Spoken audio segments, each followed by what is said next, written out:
Bonjour à tous, c'est sous ce format un petit peu original que nous avons l'occasion de réaliser cette réunion publique de présentation de projets. Comme vous l'aurez compris, le contexte sanitaire ne nous permet pas de réaliser une réunion publique en présentiel. En l'occurrence, je tiens à remercier la commune qui nous permet de mettre en place les moyens nécessaires pour vous permettre de suivre cette réunion. Et également, je tiens à remercier donc Monsieur le maire et Madame Miani pour la qualité de nos échanges dans la conception de ce projet. Tout d'abord, je vous propose de démarrer un petit tour de table pour nous présenter. En l'occurrence, ayant la parole, donc je m'appelle Guillaume Valrich, je suis directeur du développement au sein du groupe Édouard Denis. Le groupe Édouard Denis est une société de promotion immobilière qui est originaire de la région puisqu'elle a été créée au Touquet dans les années 80 et en l'occurrence en fort développement et désormais un groupe national présent dans toutes les régions de France. Je me permets de laisser la parole à Marie. Bonjour, Madame Noël, responsable du service développement au sein du groupe Édouard Denis. Je suis enchantée d'être présente pour cette présentation en format un peu original de cette réunion publique. Donc en tant que promoteur immobilier global, nous accompagnons ce projet de A à Z jusqu'à la livraison clé en main auprès de nos clients de ce projet. Nous tenons à remercier en plus de la mairie de l'accompagnement que le cabinet Octa Architecture a pu réaliser dans le cadre de ce dossier. Et je vous propose de commencer par le sommaire de ce dossier. Nous allons donc commencer cette présentation, tout d'abord par la localisation du site, puis nous passerons sur la réglementation du PLU qui nous concerne sur ce projet. Le projet vous sera ensuite présenté par Monsieur Valrich, ainsi que les perspectives, et enfin nous terminerons par le planning de l'opération. Nous sommes donc situés sur la route de Béthune, l'axe principal de la commune, où l'on peut retrouver quelques commerces, comme une pharmacie dont vous trouverez la pertinence un peu plus loin dans le dossier. Vous avez aussi le magasin Lidl qui se trouve un petit peu plus loin et un cabinet médical qui vient compléter le long de la voie SNCF.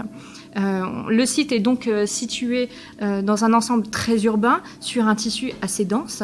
On peut voir donc un peu plus loin, bien évidemment, la proximité des transports en commun, l'accès facile à l'autoroute, et on n'est vraiment pas très loin non plus de la gare de la commune qui permet de desservir la ville de Lille et ses environs pour les gens travaillant sur la métropole.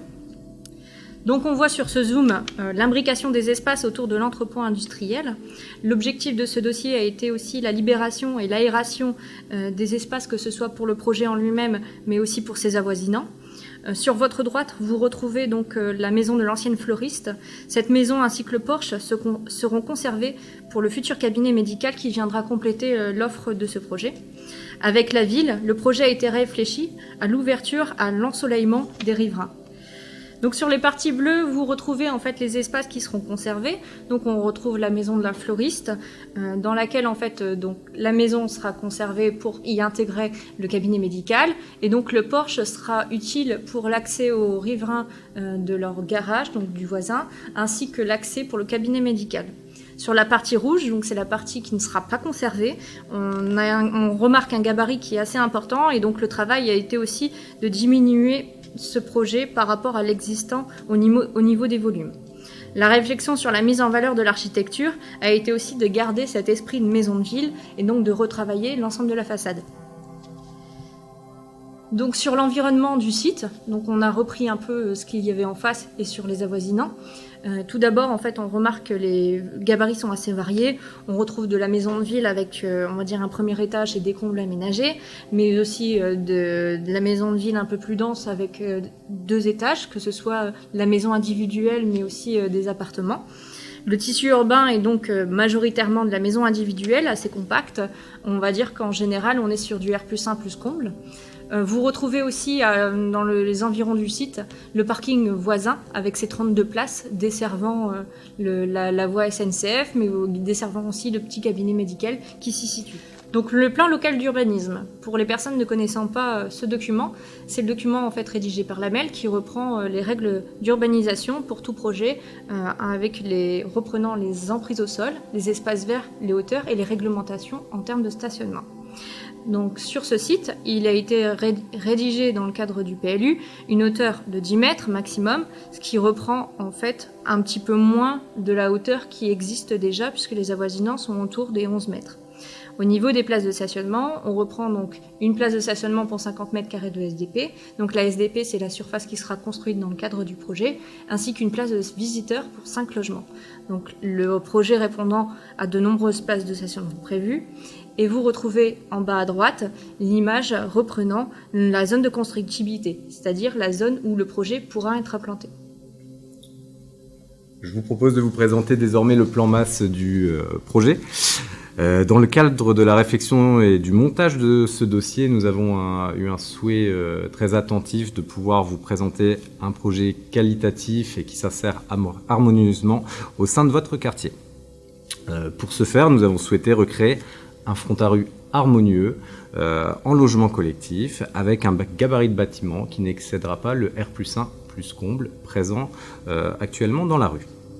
Ce bâtiment développera 35 appartements du type 1 au type 4 et qui bénéficieront pour la quasi-totalité d'espaces extérieurs agréables. En cœur d'îlot se positionneront 8 maisons, elles en type 4, qui bénéficieront d'orientation sud et ouest et qui possèderont chacun leur jardin. Je tiens d'ailleurs à préciser que dans le cadre de la démolition du bâtiment L'Oiseau Bleu, il est actuellement présent du coup un grand mur en limite de propriété. Celui-ci sera maintenu, néanmoins arasé pour maintenir cette fameuse limite de propriété. Nous envisageons de la raser à une hauteur de 2 mètres pour permettre de faire bénéficier aux jardins avoisinants de plus d'ensoleillement que ce qu'il peut y avoir aujourd'hui. Concernant les parkings de l'opération, donc 61 places de stationnement seront prévues sur ce projet et correspondent aux attentes du PLU en vigueur. Il faut savoir que les stationnements seront à réaliser de façon ou aérienne ou sous forme de carport, de garage. Certaines seront également en rez-de-chaussée du bâtiment. D'un point de vue accès, donc l'accès qui est présent au niveau du cabinet médical, au niveau de l'implantation du cabinet médical, c'est-à-dire la maison existante, cet accès sera maintenu et continuera de distribuer les garages des parcelles voisines. Je tiens à informer également que cet accès bénéficiera aux professionnels qui exerceront dans ce cabinet médical. Concernant l'accessibilité au logement, un accès véhicule sous porche du bâtiment collectif situé route de Béthune est positionné. Donc vous pouvez le localiser sur la deuxième flèche jaune sur la gauche. Cet accès se fera via un portail électrique pour l'entièreté de la résidence. Je vous propose désormais de passer sur la perspective d'insertion au niveau de la route de Béthune. Donc, comme vous pourrez le constater, le projet s'intègre totalement dans la continuité de la route de Béthune. Le souhait était vraiment de maintenir l'ADN de cette rue, notamment en termes de matérialité. On peut constater qu'on a une forte proportion de briques sur le dossier. En termes de gabarit, puisque nous n'excédons pas le R+1 plus comble. Je tiens également à préciser le travail assez abouti de l'architecte, dont je remercie d'ailleurs, donc le cabinet Octa, qui a travaillé sur un réel jeu de retrait, de façade, de cassure, de toiture, qui permet de donner un dynamisme, qui permet d'apporter des espaces extérieurs agréables aux différents logements sous forme de loggia ou de balcons. Je profite de cette diapositive-là pour vous faire regarder en fait l'accès sous porche qui est plutôt positionné sur la partie gauche de la façade. Donc n'est pas représenté à ce stade-là du projet, c'est le portail électrique d'accès, mais il y aura bien un portail qui sécurisera toute la résidence. Concernant l'accès piéton au bâtiment collectif, on peut voir un petit personnage représenté en pied de bâtiment. Donc cette position correspond en fait à l'entrée du sas d'entrée de la résidence qui bien sûr sera elle-même sécurisée par un principe de digicode et d'interphonie. Je vous propose désormais de vous présenter la perspective réalisée en cœur d'îlot qui représente les 8 maisons. On peut constater que ces maisons développent une architecture plutôt traditionnelle qui reprennent des toitures en double pan.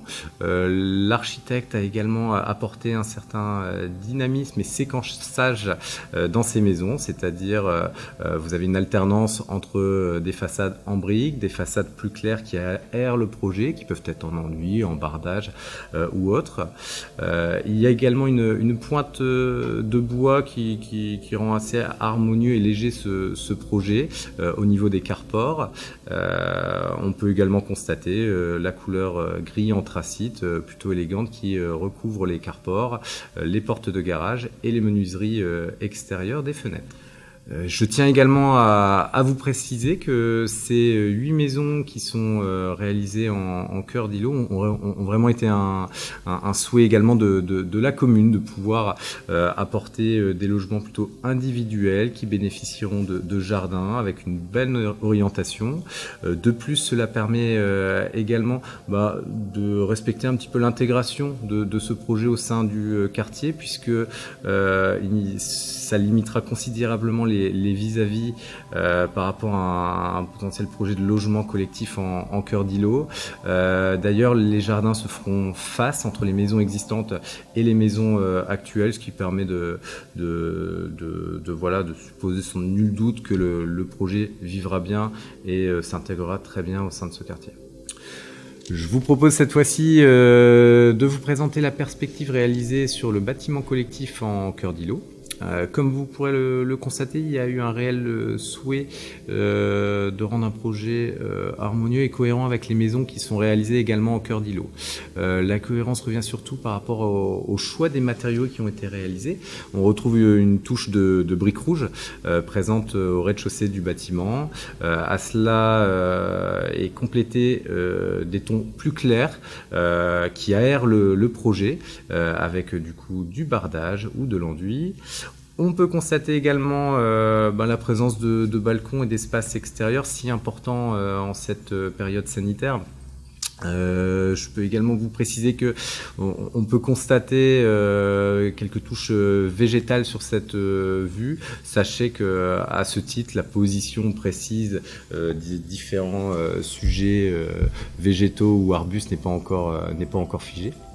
Mais en l'occurrence, une forte présence de végétal sera présente sur ce dossier. Alors sur cette insertion vue du ciel, vous pouvez donc retrouver le projet avec sur la partie droite le bâtiment collectif qui se développe front à rue, puis les maisons qui sont réalisées en cœur d'îlot. Vous pourrez constater qu'il y a eu une réelle volonté de permettre de développer des espaces extérieurs individualisés, c'est-à-dire les maisons possèdent chacune leur jardin privatif. Les logements au rez-de-chaussée de la résidence côté cœur d'îlot permettront de bénéficier chacun d'espaces verts extérieurs à jouissance privative et entretenus par la copropriété. Il faut savoir également que tous les espaces communs de la résidence seront gérés dans le cadre d'une copropriété qui sera mise en place dès la remise des clés. Nous tenons à vous préciser que dans le cadre de ce projet, nous allons favoriser l'usage du mode de transport doux, à savoir le vélo. Donc en l'occurrence, un grand local vélo agréable sera mis à disposition de l'ensemble des futurs résidents du projet. Il est également envisagé de bien entendu mettre en place un local poubelle en concertation avec les services de l'AMEL, l'objectif étant que les containers poubelles ne restent pas sur la voie publique. Ceux-ci seront sortis le jour du ramassage des poubelles et seront également rentrés le jour même dans la gestion de la copropriété.